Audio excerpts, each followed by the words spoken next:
दोस्तों, crime media channel पर आपका स्वागत है।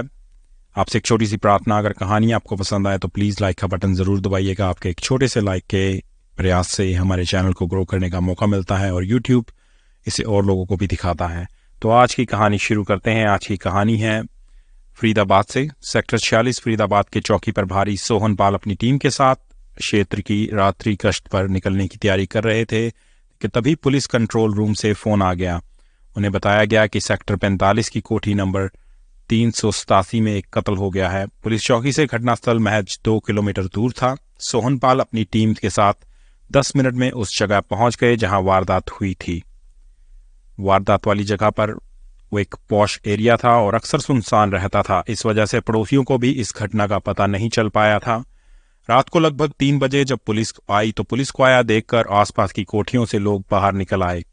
कोठी नंबर 387 में मौजूदा एक व्यक्ति ने कोठी का मेन गेट खोल दिया। पता चला कि इसी कोठी में रहने वाला किराएदार राजेश सिंह उस इंसान का नाम था जिसने गेट खोला। और उस समय के चौकी पर भारी सोहनपाल ने अंदर जाकर देखा तो बेड पर एक लड़की मरी पड़ी थी जिसकी हत्या गला काट कर की गई थी। बिस्तर पूरी तरह खून से सना हुआ था। जिस कमरे में हत्या हुई थी उस कमरे में रखी अलमारी और उसका लॉकर खुला हुआ था। अलमारी का सारा सामान बिखरा पड़ा था। पहली नजर में मामला लूटपाट का लग रहा था। ऐसे लगता था जैसे हत्यारे लूटपाट के इरादे से घर में घुसे हों और विरोध करने पर लड़की की हत्या करके कीमती सामान व नकदी लेकर फरार हो गए हों। पुलिस को सूचना कोठी की मालकिन पुष्पा कोहली ने दी थी। उसने बताया कि मृतका उसकी बेटी किरण है। पुष्पा के अनुसार उसका पति सुरेंद्र कोहली और 12 वर्षीय बेटा नितिन कोहली बीती सुबह से ही उनकी अस्वस्थ मां को देखने भटिंडा पंजाब गए हैं। वारदात के वक्त पुष्पा कोहली और किरण घर में ही थे। पौष इलाके में हुई इस सनसनीखेज वारदात की सूचना पाकर पुलिस के उच्चाधिकारी भी घटनास्थल पर पहुंचे। पूछताछ में पुष्पा कोहली ने बताया कि बीती रात करीब 9:45 बजे जब वह रसोई में खाना बना रही थी तभी मेन गेट खोलकर बुरके वाली 2 औरतें अंदर आई। उनकी बेटी किरण उन दोनों को अंदर लेकर आई थी। कुछ देर बाद जब उसने किरण से उन दोनों के बारे में पूछा तो उसने बताया कि वो उसकी परिचित हैं और उसे उनके साथ कुछ हिसाब किताब करना है। उस वक्त बुरके वाली दोनों औरतें सोफे पर बैठी थी। वे दोनों चूंकि अपने चेहरे पर नकाब डाले हुए थी इसलिए वह उनके चेहरे नहीं देख सकी थी। उन्हें बैठा छोड़कर वह अपने कमरे में चली गई थी। पुष्पा के अनुसार कुछ देर बाद किरण एक गिलास में पानी लेकर उसके कमरे में आई। उसने चूंकि थोड़ी देर पहले ही खाना खाया था इसलिए पानी पीकर गिलास मेज पर रख दिया। उसके बाद या तो वह बेहोश हो गई और या फिर सो गई थी। पुष्पा के अनुसार देर रात करीब 2 बजे जब वह उठी तो उसके दोनों हाथ और पैर दुपट्टे से बंधे हुए थे और उसके मुंह में कपड़ा ठूसा हुआ था। उसने उठने की कोशिश की तो वह बिस्तर से नीचे गिर गई। कपड़ा ठूसा होने की वजह से उसके मुंह से आवाज भी नहीं निकल रही थी।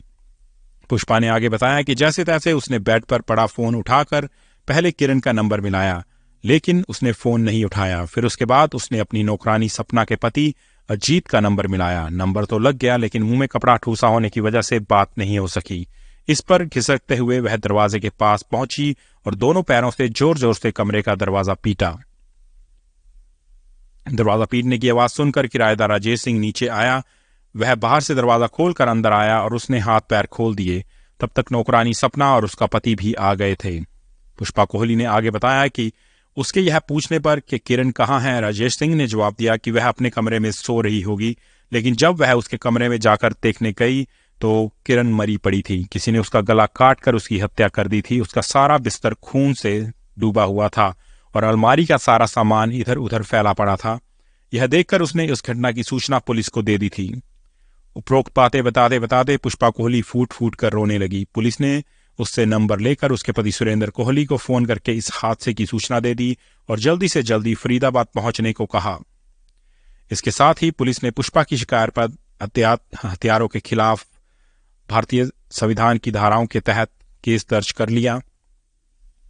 अब सुबह को एसीपी पूनम दयाल ने मामले की गंभीरता को देखते हुए इसकी जांच इलाका पुलिस की जगह उस समस्या के CIA NIT in charge inspector Vimal Kumar, sub inspector Narendra Kumar और अश्विनी कुमार को सौंप दी ताकि पौष इलाके में हुई उस हत्या के मामले से जल्दी पर्दा उठाया जा सके। इंस्पेक्टर विमल कुमार ने अपनी टीम के साथ मौका वारदात का मुआयना किया। उन्होंने पुलिस, फोटोग्राफ, फिंगरप्रिंट एक्सपर्ट और फोरेंसिक टीम को भी मौके पर बुला लिया था ताकि जरूरी सबूत जुटाए जा सकें। प्राथमिक कार्रवाई के बाद मृतका किरणा की लाश को पोस्टमार्टम के लिए हॉस्पिटल भेज दिया गया। पोस्टमार्टम से पता चला कि उसकी मृत्यु श्वास नली कट जाने के कारण हुई थी। पूछताछ और पुलिस छानबीन में पता चला कि मृतका किरण के पिता सुरेंद्र कोहली काफी समय पहले पंजाब से आकर फरीदाबाद में बस गए थे। उनका फरीदाबाद सेक्टर 28 में बिल्डिंग मटेरियल का कारोबार था। सुरेंद्र कोहली का विवाह 1989 में बठिंडा पंजाब की पुष्पा कोहली से हुआ था। विवाह के बाद कोहली के घर में किरण का जन्म हुआ, जिसे घर में सब प्यार से गुड़िया कहते थे। किरण के जन्म के 11 साल बाद कोहली परिवार में बेटा जन्मा, जिसका नाम नितिन रखा गया। 12 वर्षीय नितिन कोहली फिलहाल फरीदाबाद के एक नामी स्कूल में कक्षा 7 में पढ़ रहा था। पुष्पा कोहली घरेलू महिला थी और घर पर रहकर सब परिवार बच्चों की जिम्मेदारी संभालती थी। किरण अब बड़ी हो चुकी थी। उस पर चूंकि कभी भी पारिवारिक पाबंदियां नहीं रही थी, इसलिए वह शुरू से ही फैशन प्रस्त और आजाद ख्याल लड़की थी। मोबाइल, फिल्में, टीवी और इंटरनेट की दुनिया ने उसे और भी आधुनिक और स्वच्छंद बना दिया था। वह जो करना चाहती थी वह कर गुजरती थी, बिना इस बात की परवाह किए कि उसके परिवार वालों की नजर में वह अच्छा है या नहीं। इसी के चलते किरण ने अपने परिवार की मर्जी के खिलाफ 22 नवंबर 2010 को एक विजातीय युवक रंजीत त्रिपाठी से विवाह कर लिया था। रंजीत गांव लकड़पुर जिला फरीदाबाद का रहने वाला था। शादी के बाद किरण घर छोड़कर रंजीत त्रिपाठी के साथ दिल्ली स्थित सरिता विहार के निकटवर्ती इलाके मदनपुर खादर में किराए के मकान में रहने लगी थी। परिवार से अलग रहकर जब जिंदगी की कड़वी सच्चाइयों से उसका सामना हुआ तो किरण और रंजीत दोनों ने अलग अलग प्राइवेट फर्मों में नौकरी कर ली। किरण ने जिस फर्म में नौकरी की वह रियल एस्टेट का कारोबार करती थी। उसके मालिक का नाम महफूज आलम था। महफूज आलम का ऑफिस कलिंदी कुंज में था और कलिंदी कुंज मदनपुर खाद के पास ही था, इसलिए किरण को ऑफिस आने जाने में कोई परेशानी नहीं होती थी। महफूज आलम के साथ काम करते करते किरण उसके लिए काफी महत्वपूर्ण बन गई थी। नवीन नतीजतन महफूज आलम उसे अच्छी तनख्वाह के साथ सौदे से मिलने वाली रकम में मोटा कमीशन भी देने लगा।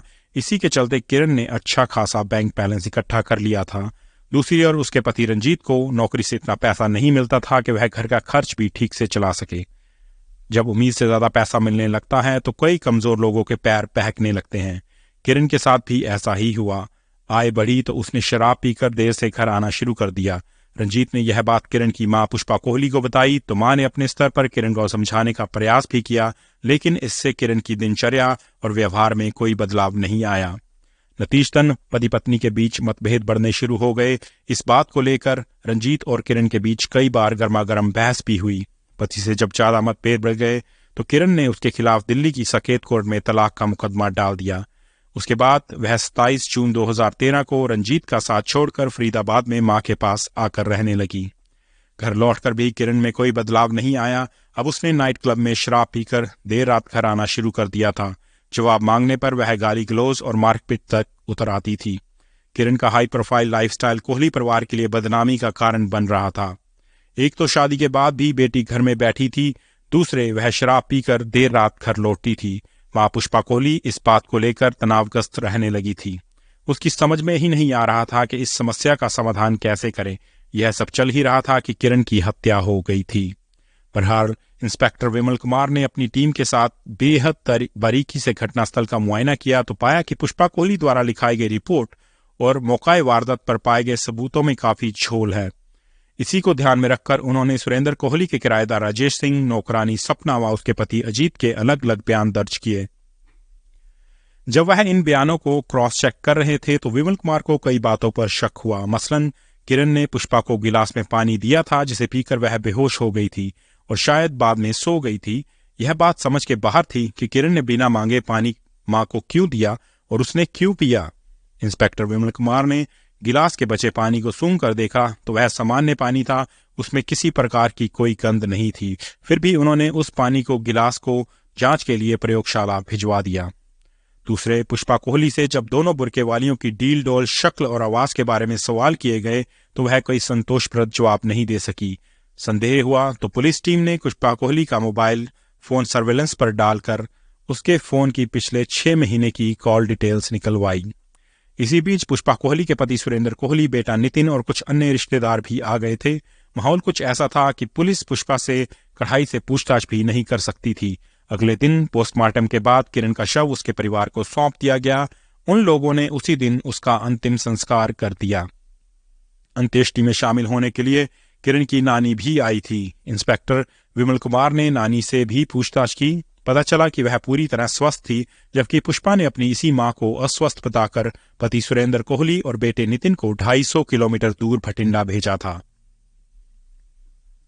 पुष्पा से टुकड़ों में की गई पूछताछ में महफूज आलम का नाम कई बार सामने आया था। बुरखे वाली औरतों का जिक्र आने से पुलिस का शक महफूज आलम पर ही गया। पुलिस ने महफूज आलम से पूछताछ की, लेकिन उसने इस मामले में अपनी कोई भी भूमिका होने से इनकार कर दिया। अलबत्ता यह जरूर माना कि किरण उसके साथ यहाँ काम कर चुकी थी और वह उसे मोटा वेतन देता था। महफूज हालांकि किरण की हत्या में अपनी कोई भी भूमिका होने से इनकार कर रहा था, फिर भी हत्या का मामला होने की वजह से पुलिस ने उसे पूछताछ के लिए थाने में ही बिठाए रखा। बाद में थोड़ी देर के बाद उसे छोड़ दिया गया। किरण की हत्या की सूचना पाकर उसका पति रंजीत त्रिपाठी भी फरीदाबाद आ गया था। वह फिलहाल मुंबई में नौकरी कर रहा था। पुलिस ने उससे भी पूछताछ की, लेकिन हत्या में किसी भी तरह की भूमिका ना मिलने पर अगले आदेश तक उसे घर छोड़कर ना जाने की कड़ी हिदायत देकर जाने दिया गया। पुष्पा कोहली के मोबाइल फोन की कॉल डिटेल्स पुलिस के पास आ गई थी। उसका गहराई से अध्ययन करने पर पुलिस ने उसमें एक ऐसा नंबर देखा जिस पर पुष्पा दिन के समय हफ्ते में 2-3 बार फोन करती थी। वह नंबर पंजाब का था। पुष्पा से इस नंबर के बारे में पूछा गया तो उसने बताया कि वह नंबर उसके मुंहबेले चाचा का है जो पंजाब में रहता है और वह उससे पारिवारिक बातें करती थी। घटना वाली रात पुष्पा कोहली के मोबाइल पर आने वाले कुल 3 कॉल्स पाई गई और पहली कॉल रात 8 बजे और 9 बजे के बीच आई थी, जो कि मिस्ड कॉल थी। इसी नंबर पर पुष्पा कोहली के मोबाइल से 10 बजे के आसपास एक मिस्ड कॉल दी गई थी। तीसरी और आखिरी कॉल पुष्पा कोहली की नौकरानी सपना के मोबाइल से आई थी, जिसे रिसीव किया गया था। पुलिस ने उस नंबर पर जिससे मिस्ड कॉल आई थी, जिस पर पुष्पा ने मिस्ड कॉल दी थी, फोन किया तो वह नंबर लगातार बंद मिला। जब उस नंबर की जांच की गई तो पता चला कि उस नंबर की सिम पंजाब से नकली आईडी और फर्जी पते पर खरीदी गई थी। लेकिन आश्चर्य की बात थी कि घटना वाली रात उस नंबर की लोकेशन सेक्टर 45 और उसके आसपास की थी। ऐसा लग रहा था जैसे नंबर का इस्तेमाल किसी खास मकसद से ही किया गया था। इससे शक की सुई पूरी तरह से पुष्पा कोहली पर आकर ठहर गई। अपने शक को और पुख्ता करने के लिए जब पुलिस ने पुष्पा की नौकरानी सपना से उसके द्वारा की गई फोन कॉल के बारे में पूछा गया तो इस हत्याकांड की तस्वीर काफी हद तक साफ हो गई। लेकिन कुछ कारणों से पुलिस अब भी पुष्पा कोहली से पुलिसिया तरीके से पूछताछ नहीं कर सकती थी, क्योंकि वह शिकायत होने के साथ साथ महिला भी थी। अंततः इंस्पेक्टर विमल कुमार ने अपने उच्च अधिकारियों से विचार विमर्श करके 3 जनवरी 2014 को पुष्पा को हिरासत में ले लिया। जब सपना द्वारा दिए गए बयान के आधार पर बनाकर उसे घेरा जाने लगा तो पहले तो वह पुलिस को बरगलाती रही, लेकिन अंत में टूट गई। उसने स्वीकार कर लिया कि उसने ही सुपारी देकर अपनी बेटी किरण की हत्या कराई थी। दरअसल पुष्पा की नौकरानी सपना ने घटना वाली रात कोठी के आगे वैगन आर खड़ी देखी थी। बाद में उसने पुष्पा को फोन करके पूछा था कि घर में कोई मेहमान आया है। चूंकि पुष्पा ने सपना की कॉल रिसीव की थी, इसलिए यही उसके लिए मुसीबत बन गई, क्योंकि वह बात सपना ने पुलिस को बता दी थी, जबकि पुलिस को दिए बयान के अनुसार उस वक्त पुष्पा बेहोश थी। पुलिस को दिए गए एक बालिया बयान में पुष्पा कोहली ने बताया कि किरण की आदतों और व्यवहार से वह तनावग्रस्त रहने लगी थी। अपनी इस समस्या को हल करने के लिए योजना के तहत उसने अपने गांव के मुंहबेले चाचा हवलदार कुलविंदर सिंह, जो कि जालंधर के कैंट थाने में तैनात था, को हत्या की रात फरीदाबाद बुलाया। कुलविंदर अपने एक अन्य साथी के साथ वैगन आर कार से 27 दिसंबर की देर शाम फरीदाबाद पहुंच गया था। वह अपना मोबाइल फोन जालंधर में अपने घर छोड़ आया था ताकि पुलिस की जांच में उसके ऊपर कोई आंच आए तो वह साबित कर सके कि हत्या के वक्त वह जालंधर में था। कुलविंदर पंजाब से फर्जी आईडी पर खरीदी गई सिम अपने साथ लाया था। इसी सिम को उसने दूसरे मोबाइल में डालकर पुष्पा कोहली को मिस्ड कॉल देकर अपने फरीदाबाद पहुंचने की सूचना दी थी। पूर्व नियोजित योजना के तहत पुष्पा ने अपने मोबाइल से उसे मिस्ड कॉल दी, जिसका मतलब था कि रास्ता साफ है, कभी भी अंदर आ सकते हो। इसके बाद रात के अंधेरे में कुलविंदर और उसके साथी ने घर के अंदर घुसकर किरण की गला रेत कर हत्या कर दी और कमरे में रखी अलमारी का सामान इधर उधर बिखेर दिया ताकि मामला लूट व हत्या का लगे। हत्या के वक्त पुष्पा कोहली अपने बेडरूम में चली गई थी और अपने कानों को तकियों से ढक लिया था ताकि बेटी के चीखने की आवाज उसे सुनाई ना दे। उस हत्या की एवज में पुष्पा कोहली ने कुलविंदर को 1 लाख रुपया व सोने के कुछ गहने दिए थे, जिन्हें लेकर वह उसी रात अपने साथियों के साथ पंजाब लौट गया था।